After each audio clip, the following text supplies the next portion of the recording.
After 10 rounds of action here at Madison Square Garden in New York City, we go to the judges' scorecards. Don Trella, 95-95 even. Alan Nace and John Poteray both scored the bout 96-94 for your winner by majority decision.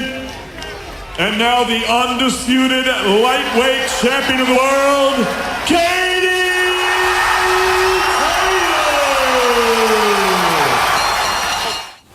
There you have it. They were the scenes in New York City on Saturday night. Katie Taylor has arrived home in Dublin today as the undisputed lightweight champion of the world, fresh from her contentious points decision win against Delfine Persoon, who promptly left the ring after that decision was announced. Meanwhile, Anthony Joshua probably still trying to figure out what the hell has gone wrong for him against Andy Ruiz Jr. In truth, we will most likely see both matches again sometime this year. Andy Lee, himself a former world champion, is with us. Afternoon, sir.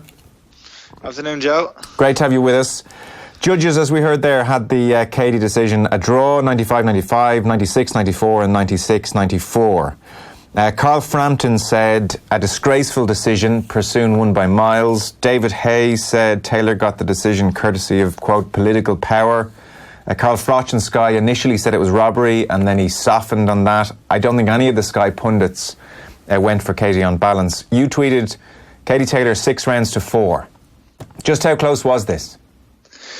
The rounds were close. Well, how do you score a fight? Clean, effective punching.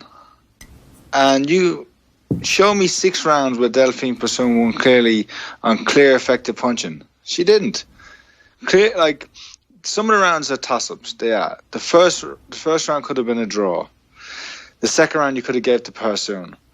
But other than that, and maybe the 9th round is a toss-up as well. So there's 3 rounds there that are questionable. That could go either way. Persoon might have won 2 rounds down the end. Maybe she won. She probably won 10 and she probably won 8. But other than that, Katie wins. Katie was winning all the rounds, and those other rounds were a toss-up. And Katie was landing the cleaner punches. Persoon was coming up forward. She was the aggressor, but her punches were sloppy, and she was mauling. And you don't win a fight for tiring your opponent out. You know, for being aggressive, for aggression's sake. Like, Katie landed the better punches and was the cleaner boxer. And she had the great start to the fight, and then she maintained it. Like, she did tire. And I think that was, she got caught up in the fight with Persoon. She fought Persoon's fight, got away from her own tactics. But I had it the exact same as the 2 judges, 6 rounds to 4. So I don't see where the 6 rounds where Persoon won 6 rounds of a 10-round fight. So what's very interesting here is that clearly there are lots and lots of very astute judges and people who've been involved in boxing all their lives giving different weightings and lesser weightings to different aspects of the performances, because that's the only thing that explains this. There are clearly those watching who feel that Persoon taking the fight to Taylor in the way that she did, and that struck me watching, and I don't have your insight into the sport at all, but I looked at Persoon taking the fight to Taylor, and that caused me to think, well, I mean, she's on top here. She's winning this fight. Did you think Persoon won the fight? Yeah, I would have. I felt it was very much in the balance, and you listen to what her corner were telling her going into the 10th. We need this. You know, Katie, we need this, is what they were saying to her. And then in the 10th, I think Persoon outlanded her 28-10. And I thought there were very worried, concerned faces. So probably, you know what, probably swayed a touch by the way that Persoon finished the fight so on top, which I know is not taken into account. Yeah, sure. I'm sure the body language at the final bell didn't look good either. But I think a lot of things have to be taken into consideration. The fact that no one expected this type of close fight from Persoon, that she was probably underestimated by everybody, me included. When you think of Katie, who's just been used to seeing her dominate everybody, we thought this was going to be the case now. And then when someone actually does push her, you probably take into consideration or are more impressed by the other person than what you actually seen Katie. And then also watching the fight live, when you talk about Frampton and David Hay and the Sky punts, they're there live. It can be a different experience. But also the commentary can sway you a lot. And I think I watched the fight. I didn't see it live. I heard all the controversy, And I said, I have to check this out for myself. So I sat down with cold light, no commentary, watched the fight, and I had it 9-6. And there's a couple of rounds. There's a round that could be a draw. There's a round that could be a toss-up. At best, Persoon, draw. At best, and that's being generous. I was scoring it before we come in the air. I had to be generous to her, and I still had Katie winning the fight by a round. So it's just like, there's I don't know. Look, I think people are getting carried away a little bit, and as well, why should people from Ireland be kind of taking pleasure in this, that she's gotten a gift decision? I know there's being fair and all that, and you have to be unbiased, but she's all, and she's tough decisions. The decision in the Olympics, I thought she won in 2016 when she lost to Finland.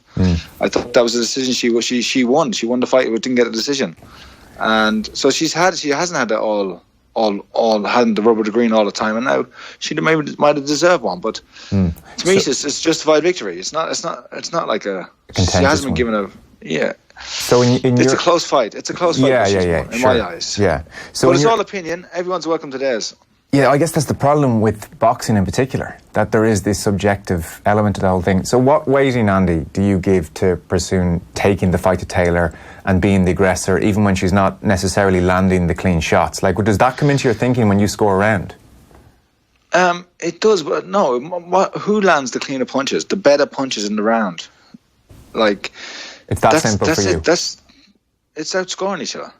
And when it's like this, without a knockout, there's no other way to win it without point each other. And she scored more points, Katie did.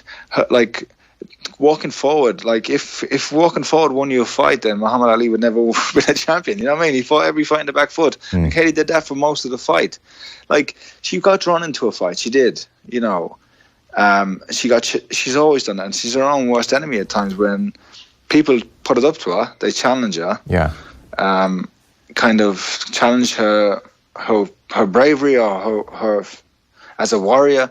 She kind of responds, and like at one point Persoon makes the chicken wings, you know, with her arms, and immediately Katie responded, and it was, Persoon was loving it. Persoon was very dirty in that fight as well. Yeah, like she was very fortunate not to get a public one, and especially once for the shoulder, she literally bounced off the canvas with her shoulder into Katie's chin.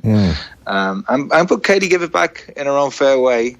So I was encouraged to see that. But look, I thought Katie won the fight, and it's a close fight. It is, and it could it should wear a rematch, but it's not controversial. It's not a robbery in any sense. Okay, because actually you raised a point I was going to ask you about, which is almost this bias against the favourite. That when Katie lands a punch, we all quickly digest it because we're expecting it. Whereas when Persoon lands a punch, I mean, it's there's a resonance about it. The commentary team are saying to each other, "Oh, look at this," and you know that certainly crossed my thoughts because I didn't watch it live either. So I was watching it with the commentary on, but in the expectation that we were going to see Persoon win the fight. And there's no doubt, even in the commentary alone, when Persoon lands a fight, it creates a bit of a moment and it's a talking point as opposed to when Taylor does. Of course, and that's what stays in your mind, and you're the surprise and the shock of it, and you're seeing Katie have a hard fight. It almost, you know, doubles the impact that her punches have on your psyche, that they're registering more. No, I think Katie's won the fight. I don't see where the controversy is, and she's deserved undisputed champion. Let them have a rematch. And if she has a rematch, Katie will only beat her easier, a lot easier. You know where you talk there about her discipline and probably almost her ego, that, you know, she wants to prove to fighters she's not just an amateur who wants to dance and move. She can get in there and brawl with anyone. She's got power and she's happy to do that.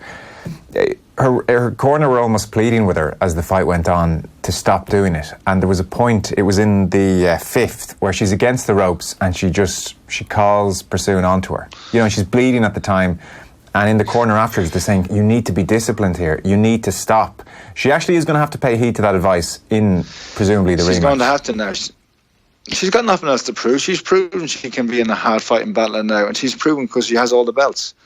She's going to have to curve that side of her game, because you could hear Brian Peters in the corner saying, just box all night. And when she went out and did that, she had the easiest rounds of the night. And if they have a rematch, that's what I suspect, she'll just go out there and box and use single punch combinations, 2 at most 3 punch combinations, because that was anytime she held her feet with Persoon, they were trading. And she was making a 50-50 exchange, because in terms of skill and boxing and distance, Persoon's not in her class. Yeah, because they were making the point on the American commentary that it can be quite tricky for a polished technical fighter like Taylor to deal with what Persoon's thrown at her. You know, this very unorthodox kind of brash pressure fight. You know, it's tricky, and they were saying the timing was difficult and also distancing was tricky and all of that stuff. You know, it can be tough, and the dirty tricks as well that you mentioned. They referenced them on the TV. That Taylor struggled with all of that as well at times.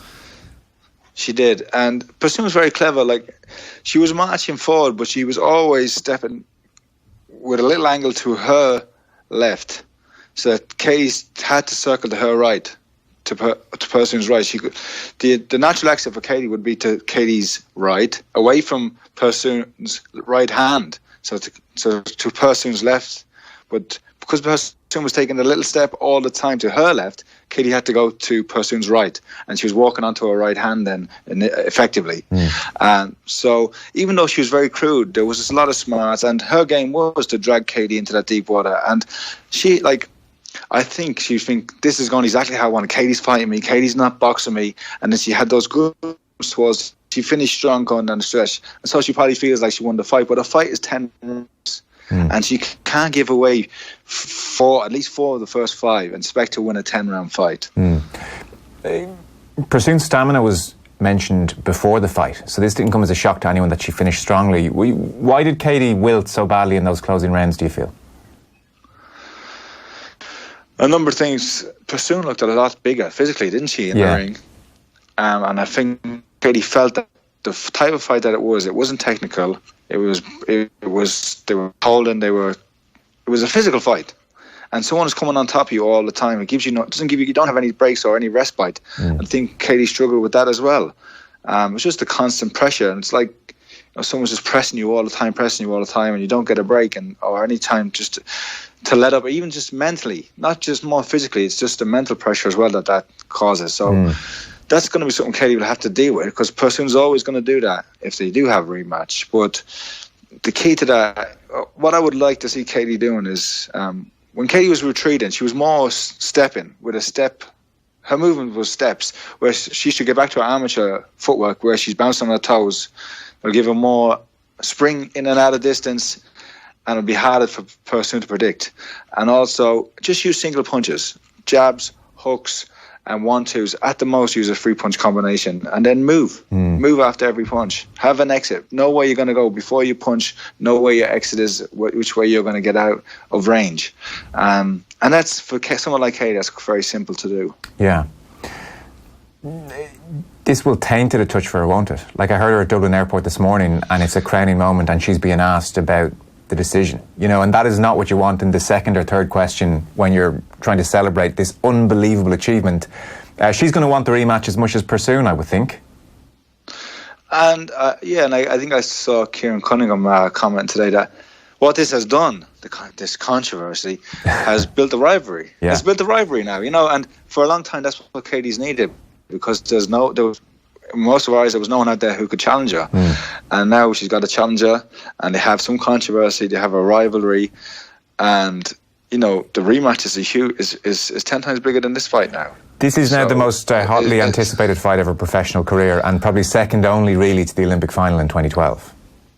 Yeah, this probably surpasses that in terms of it's the undisputed championship of the world, and there's all this drama that has gone before it now. So the rematch will be huge for her. Yeah. Persoon surprised you, though. She was better than you thought. She was, yeah. From the other, she is quite crude, but she was effective, and she challenged Katie. And Katie did fail the test when she was when it was put up to her. She bit. She took the bait, and she played into Persoon's hands. So that's something Katie's going to have to curb, because I don't care how the judges think. They're only human. They will be influenced by this previous fight going into the rematch. So Katie's gonna have to win it very, very clearly, because any close rounds, like the kind of moral that will be sided, the moral high ground will be held by Persoon now going into this. So Katie will have to win every round clearly in the rematch. And I know, look, obviously Persoon was the WBC champion coming into the fight and had been for 5 years. To what extent does Taylor having more belts, being the champion effectively, does that sway close rounds? Do you give certain rounds to the champ? You do. Of course you do. And she's the A side of this. Her promoter is the promoter. And there's always that in play as well. Like we talked, you guys spoke to Dennis Hogan recently, and he had a very close fight with Jaime Muniga down in Mexico. But what wasn't taken into account in all of that was that he was the away fighter in Mexico against the Mexican world champion, against the promoter's Mexican fighter. All of those things play into your hands. So even if a round is closer, if you win a close round, you have to assume that you're not going to get it. And that Katie has that. Like when she was an amateur, she didn't have that power. She had to fight against the powers because she was from a small country like Ireland, and she won by merit, and she became a power eventually. Yeah. But now she's with the biggest promoter, arguably in boxing, on the biggest platform in the zone. So she has all the power, and you have to come and take it from her. Okay, so to sum up, your opinion based on clean shots and just watching this thing in the cold light of day, you're not even feeling this was a tenth as contentious as people are saying. This was definitely a Taylor win. Taylor win all day long, in my eyes. People are welcome to their opinion, but if I have any, I don't see where the controversy is from my point of view anyway. Okay, let's talk about this next fight. An exchange of left hooks, overhand right from Ruiz. Ruiz mounts another attack. Joshua in trouble, and Joshua goes down for the third time in the contest. Are we about to witness one of the great heavyweight upsets? Joshua tries a couple of left hooks. He's still fighting back, and now Ruiz opens up a left hook, a right hand, and Joshua goes down again for the second time in a round. Joshua is looking like a beaten man, and absolutely everybody at ringside on their feet, and the referee has waved it off. We have seen one of the most sensational upsets in the history of Madison Square Garden, in the history of heavyweight boxing. Andy Ruiz has just thrown a grenade into the heavyweight landscape. The boy who was bullied at school, who was laughed at the final press conference, they will be laughing no more. Andy Ruiz Jr, on a quite unforgettable night here, becomes Mexico's first world heavyweight champion. What a night, what a fight. There we are, the wonderful Mike Costello there, unmistakable voice of Mike Costello. I mean, where do we start here? This was just frankly unbelievable.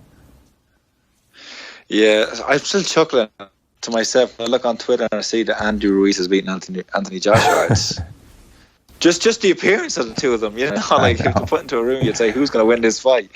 Oh, it's insane. But you can't take it away from him, you know. Because this wasn't a lucky punch. Anybody else in the world. This was he outboxed him.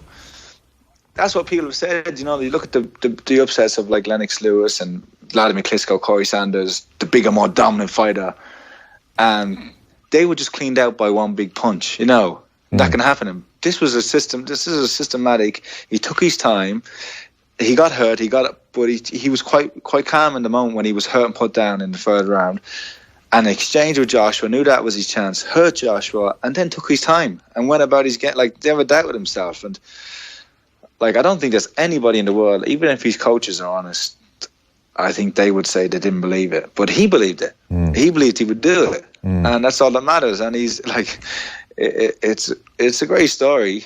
But it's, you know, it's like you're going to sleep, you're thinking you're going to wake up and it's going to be the usual headline. And then you wake up and like, for me as a boxing man, your whole reality has changed. The whole landscape has changed. You know, it's one of the strangest things that, and one of the biggest upsets of all time, really. Yeah, it's right up there. So Joshua had 4 inches in height, he had 8 inches in reach, and the body fat percentage was fairly widely commented on. So there's all this going on.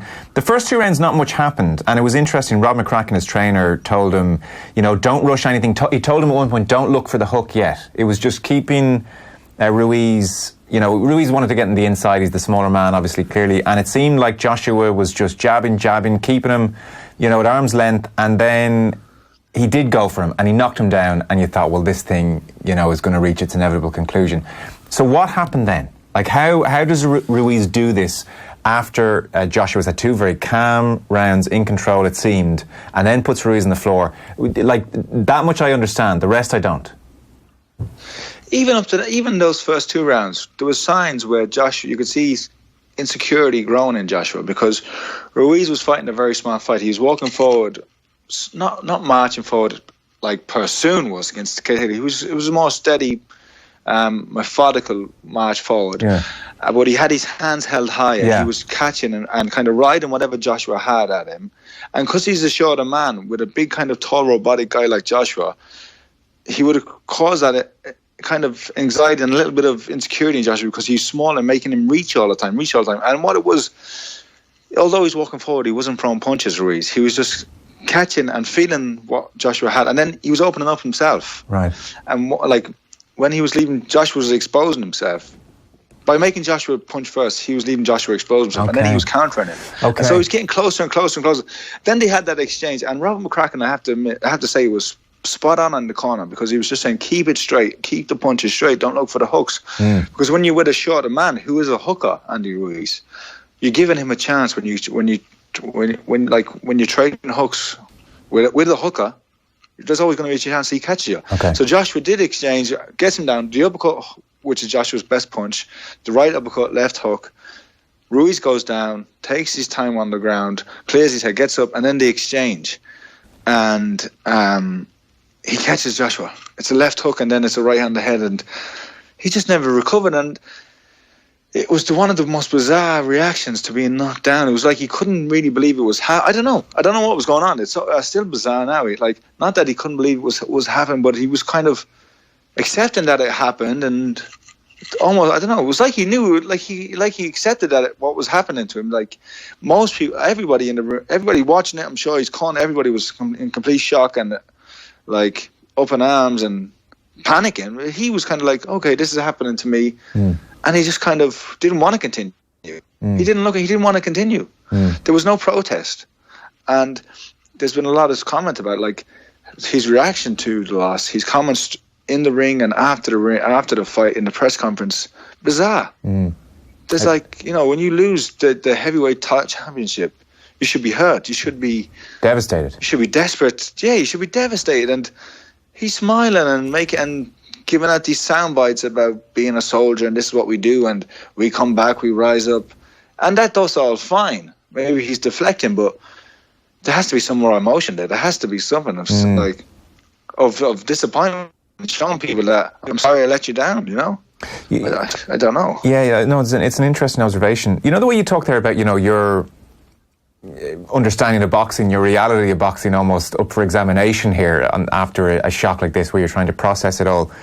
To what extent does this now warrant a reappraisal of Joshua? Like, one of the questions I wanted to ask you was, well, given this, do I now look back on the Klitschko epic and think, actually, that was just someone who couldn't put away, frankly, an old man, a great champion, but like an old champion, because that at the time that was an epic and that was a real rubber stamp of Joshua's mettle. But now I'm thinking, well, what was that?